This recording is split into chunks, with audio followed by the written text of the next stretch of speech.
Eh bien, je suis maintenant avec l'adjudant-chef Corval. Vous êtes adjudant-chef dans l'armée de l'air à Poitiers. Bonjour. Voilà, je suis le responsable du bureau de recrutement de Poitiers, le centre d'information et de recrutement des forces armées, bureau air. C'est-à-dire on s'occupe du recrutement des militaires pour l'armée de l'air dans les 4 départements du Poitou-Charentes. Donc 2 actions, une action de communication comme aujourd'hui, c'est-à-dire de renseignement vis-à-vis des candidats potentiels, et après toute la phase un petit peu de traitement du dossier et de présentation de nos candidats aux différents tests.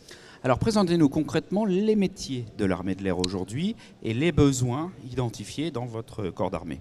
Alors, les besoins, on est à un petit peu plus de 2000 personnes par an, malgré les lois de programmation militaire ou des choses comme ça, on continue de recruter et on a des besoins quand même assez conséquents. Évidemment, armée de l'air, avion, donc on a beaucoup de besoins qui tournent autour des pilotes évidemment, du personnel technique autour de ces avions, du personnel technique auprès des bases aériennes, parce que évidemment une tour de contrôle, une alimentation électrique, une station météo, tout ce qui est réseau informatique, c'est des choses qui sont quand même très conséquentes. On a besoin d'énormément de techniciens. Et après, on a ce qu'on appelle des métiers du support, qui là sont des métiers que tout le monde connaît. On a besoin de cuisiniers, on a besoin de gestionnaires, on a besoin des gens qu'on trouve un petit peu dans tous les lycées. Voilà. Donc, alors dites-nous maintenant quels sont les prérequis pour aller vers vos métiers. Comment se font les conditions de recrutement ? Alors les conditions de recrutement, écoutez, on a un petit peu des places pour tout le monde et à tous les niveaux, parce que comme dans toute entreprise, on a tous les niveaux, on a des niveaux de décideurs, donc pour nos officiers qu'on va recruter, pilote, c'est un niveau bac, mais la majorité de nos officiers, c'est à partir d'une prépa ou éventuellement d'une licence, c'est-à-dire un bac plus 3, plus 4, plus 5, voilà. Après, sous-officiers, c'est plutôt des bacheliers. Et après, les hommes du rang, là, on va recruter de la 3e au bac professionnel. Avec de bonnes conditions physiques, je suppose. Il y a des tests par rapport à la condition physique ? Évidemment, on va retrouver les fondamentaux. C'est-à-dire, vous avez des tests d'endurance, des parcours d'agilité, des tractions, la vraie vie militaire. Et par contre, on va tenir compte, évidemment, de votre cursus, de votre futur métier. C'est-à-dire on va être beaucoup plus exigeant pour un maître chien, un pompier ou un moniteur de sport que pour une infirmière ou une secrétaire.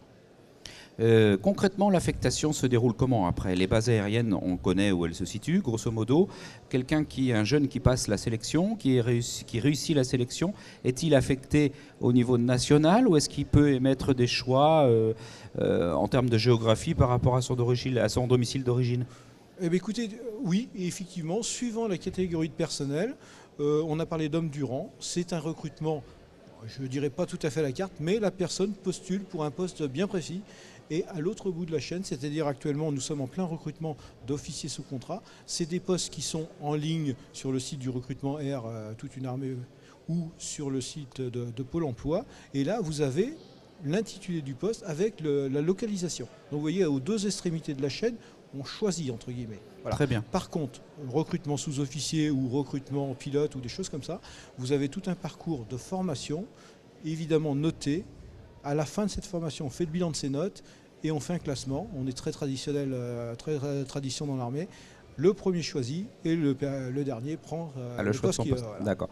Est-ce que vous pourriez, pour finir, nous dire un petit peu quelques mots d'encouragement à l'intention, par exemple, d'un jeune qui écoute ce reportage et qui est dans l'hésitation et qui souhaiterait venir finalement se frotter, comme on dit, au recrutement ? Qu'est-ce qu'il faut comme qualité ? Qu'est-ce qu'il a besoin d'avoir ? Je dirais de l'intérêt un petit peu quand même pour le monde de l'aviation, mais d'un autre côté, on n'a pas abordé le sujet. On a par exemple pas mal de spécialistes en renseignement et on fait toujours un petit peu peur pour les matheux et des choses comme ça. Dans le renseignement, nous avons des intercepteurs langues, là, vous voyez, on cherche des littéraires. Donc vous voyez, le domaine est vaste. Moi, ce que je vous dirais, venez nous voir, on fera un petit bilan de vos compétences et nous, en fonction de nos besoins, on essaiera de coller les deux ensemble. Merci beaucoup pour votre témoignage. Voilà.